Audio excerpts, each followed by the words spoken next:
ভারত পাকিস্তানের মধ্যে মঙ্গলবার রাতে পাল্টা হামলায় ব্যাপক হতাহতের ঘটনায় বিশ্বজুড়ে ব্যাপক সমালোচনার পরও থেমে নেই দুই পক্ষের হুমকি ধামকি। কে জিতল কে হারল এ নিয়ে যেমন আলোচনা চলছে, একই সঙ্গে আরও ভয়ঙ্কর হামলার হুমকিও দিচ্ছেন দুই দেশের শীর্ষ নেতারা।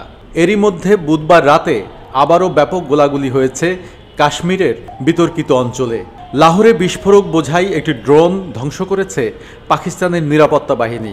হামলার নানা দিক নিয়ে বিশ্লেষণধর্মী সংবাদ প্রকাশ হচ্ছে ভারত পাকিস্তান সহ বিশ্ব গণমাধ্যমে। এদিকে বুধবার রাতে জাতির উদ্দেশ্যে ভাষণে পাকিস্তানের প্রধানমন্ত্রী শেহবাজ শরীফ বলেছেন, ভারতের গর্বের 5টি যুদ্ধ বিমান এখন কেবল ছাই আর ধ্বংসস্তূপে পরিণত হয়েছে। একই সঙ্গে মাত্র কয়েক ঘন্টার মধ্যেই শত্রুকে অসহায় নতজানু অবস্থায় নিয়ে আসা হয়েছে বলেও দাবি করেন তিনি।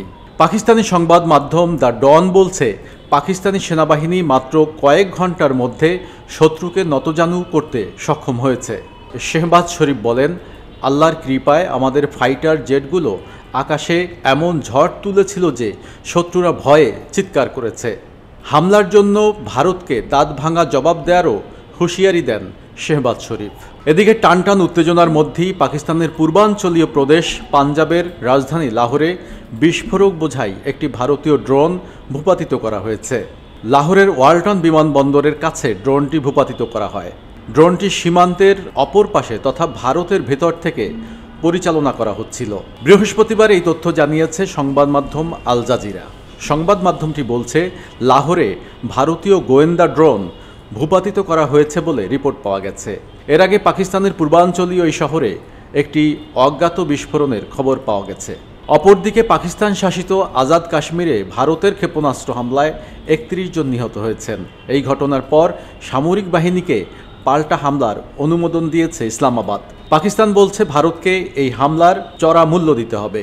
এমন অবস্থায় ভারতের উত্তরাঞ্চলের কমপক্ষে 21টি বিমানবন্দর আগামী 10 মে পর্যন্ত বন্ধ রাখার নির্দেশ দিয়েছে দেশটির সরকার। চলমান পরিস্থিতিতে সংঘাত বন্ধের আহ্বান জানিয়েছেন যুক্তরাষ্ট্রের প্রেসিডেন্ট ডোনাল্ড ট্রাম্প। তিনি বলেছেন, আমি দুই দেশকেই ভালোভাবে চিনি, আমি চাই তারা এই সংঘাত বন্ধ করুক। আজাদ কাশ্মীর ও পাকিস্তানের অন্যান্য জায়গায় হামলা চালানোর একদিন পর পাকিস্তানে আবারও হামলা চালিয়েছে ভারত। পাকিস্তানি সংবাদ মাধ্যম জিও নিউজ বৃহস্পতিবার সকালে তথ্য জানিয়েছে। সংবাদ মাধ্যমটি বলেছে, ভারতীয়রা পাকিস্তানের পাঞ্জাব প্রদেশে হামলা চালিয়েছে। মঙ্গলবার মধ্যরাতে ভারত আজাদ কাশ্মীর ও পাকিস্তানের অন্যান্য জায়গায় হামলা চালানোর পর পাকিস্তানের বিমান বাহিনী তাৎক্ষণিক পাল্টা হামলা শুরু করে। এ সময় ভারতে 5টি যুদ্ধ বিমান ভূপাতিত করা হয়। পাকিস্তানের এক জ্যেষ্ঠ কর্মকর্তা জানিয়েছেন, দুই দেশের বিমানের মধ্যে প্রায় 1 ঘন্টা সম্মুখ লড়াই হয়। আর এ যুদ্ধকে আধুনিক সময়ের সবচেয়ে বড় এবং দীর্ঘ ডগ ফাইট হিসেবে অভিহিত করা হয়েছে।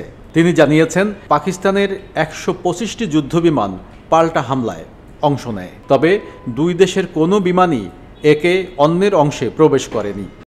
নয়ন মুরাদ, নিঘাত খবর, ঢাকা।